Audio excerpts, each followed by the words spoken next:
Hey, it's Clark Bartram bringing you the SciFit Supplement Review Show.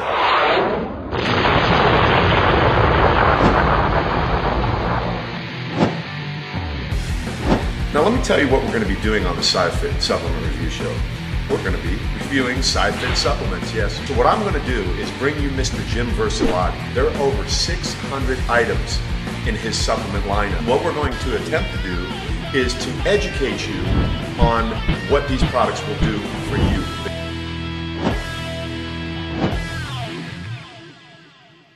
Okay, ladies and gentlemen, we're going to keep this one short and sweet because I'm holding 5 pounds of protein, and it's getting pretty heavy, man. Is it? I look strong, but sometimes, you know, I wear out quickly.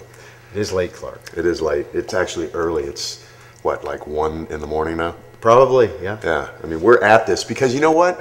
We want to bring you the absolute best. We will work 24/7, and trust me when I say we do, pretty much. Pretty much, yeah. Yeah, we're at it all the time, but this is fun. I mean, this is one of the joys that we have in our job is we get to, you know, help educate you on the products that are available that you can take and why you should take some and why you shouldn't take others. But this is, again, this is one of those staple, one of those base products that every person in the fitness industry has either taken or will take if they haven't already. Whey protein. Whey protein. This is whey protein concentrate, and we're not going to go Billy Mays on you, not to name names and go through the different processes. Hey, whey get protein. some whey protein. My son does a great Billy Mays. Oh, goodness. But so many in the industry just create different names for it's whey protein concentrate. Just it's extremely good protein. It's instantized. It mixes with just a stir of a spoon. Tastes great. Nice addition to the diet. We're done. There's really not more that we can say about it. It's just, it's protein. And the thing that he said that stuck out of my head is instantized. You're not going to have to shake it up forever. You don't have to put it in a blender. You can take it on the go. You can mix it up really easily and drink it down, and you know, you're done. You got your protein. Quick, fast, easy, and efficient. Yeah, I mean, obviously a couple things you want to look for in a protein, very basic, is virtually every protein is going to have some form of carbohydrate. They're going to have something in there. If it doesn't say that on the label, you might want to look to another label. And when you do mix it up, you shouldn't have anything settling at the bottom of the cup. That's not a good thing because that's not your protein. So why is there a carbohydrate in a protein if people think they're just taking protein?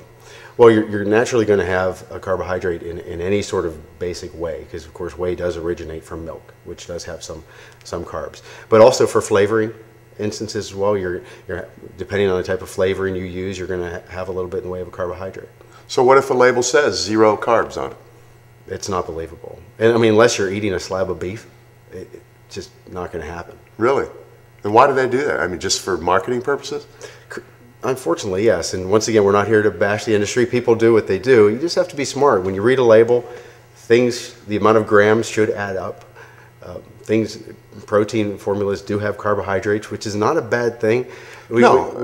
I just asked because I'm genuinely asking that question right now. Right. Because I, like you, have read labels and you look at them and you see 0 carbs on there. But based upon what I just learned right now live on this show, is that there are carbs in every protein. There are carbs. Every protein is going to have some sodium. It's going to have some cholesterol, varying levels. But yes, you're not going to have a sugar-free, sodium-free, cholesterol-free stick of beef claiming to be whey protein concentrate. That's interesting. So, I mean, it pays to read labels and understand labels and know exactly what you're putting into your body, because I guess really what we're saying is you can't believe every single claim or every single advertisement or every single quote you might hear from your favorite bodybuilder out there. Correct. And at the end of the day, good whey protein is good whey protein, whether it's from us or there are dozens of good brands in the industry. Absolutely. And there's a small amount that you want to stay away from. So just read your labels, and the label looks good, and it's something that most important. The one thing I like to say, Clark, most important about a protein, you know what that is? Taste. Can you take it every day? Yeah. If you can't take it every day, it's not going to do anything for you. Right. If you're, plugging your nose to drink it down and you don't enjoy it, then you're not going to be consistent. And we all know that consistency is the key in this industry. If you're training in the gym, you got to be consistent. If you're trying to get on a good nutritional program, you got to be consistent. And if you're taking a supplement, you've got to be consistent, because if you take a vitamin once every month, it's not really going to do you any good. Correct. You know, and if you're not taking your protein in consistently, all of the hard work that you're doing in the gym is not going to pay off as much as it would if you were. Correct. Hey, Clark, since we do have some video time and these wonderful people are still watching, thank you. What is one of the other misconceptions you've heard over the years whenever somebody brings up a protein supplement?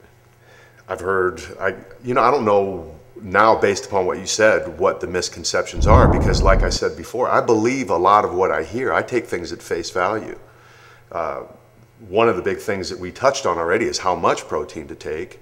Another one is, I guess, if one protein's better than another one. Sure. You know, that's a whole nother show. Right. That's a big one right there. I mean, what is the best protein for you to take? And we'll cover that later, I guess. Mm-hmm. So I don't know. You tell me. Well, I was going to say, often the best protein to take by our industry is the one that's the least expensive at the time for people to make. But that is another show. No, one of the misconceptions that I'll often hear in the gym if someone's talking about taking a protein supplement is they'll say, no. I only stick to foods. It's like, well, that's what it is. These are just almost perfect forms of convenient foods. It starts from milk, and you get good whey protein through a good process. It's instantized, so it mixes well. Well, see, now that you bring that up, we're going to go on a little bit longer. I've had nutritionists tell me that when they classify foods, they go with whole natural foods first, meaning like beef or chicken or eggs or whatever. And then they would classify this as a class 2 or a B because it's been partially there's been a process to extract the whey. Yeah. That's all you can say is fascinating. Okay. Yeah. As if the body somehow knows. So the processing doesn't make the body, not assimilate it as much as it would an egg or something like that?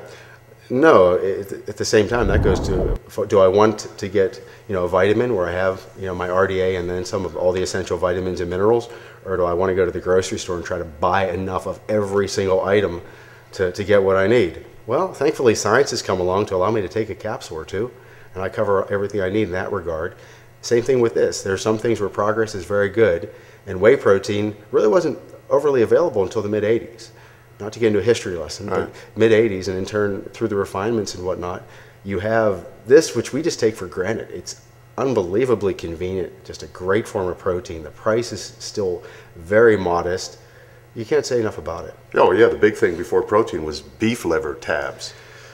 Yeah. Remember that? Oh, yeah. Big jugs of beef liver tabs, and you would have to choke those things down, and they stunk when you opened the bottle. Oh, they were awful. And or just milk protein, condensed milk protein. Yeah, like what we used when we were kids. I mean, that's, powdered milk. But Clark, what we're doing is it's late, so we're starting to ramble. So our apologies. We're going on. But, it's all good stuff, really. I mean, because, again, I'm learning as I go, because I was under the assumption that because this went through some type of processing, that it was less efficient than, eating a chicken breast. So you heard it right now here today, that this is just as your body can assimilate it just as easy as it was a chicken breast or something like that. Oh, even more so, because you could say to a point, the digestive process, which takes energy and whatnot by the body, this is already, part of the way there. Okay, we're done rambling. That's it. Get yourself some good whey protein and get a lot of it. You can get 5 pounds with the Econo Whey protein here at SciFit.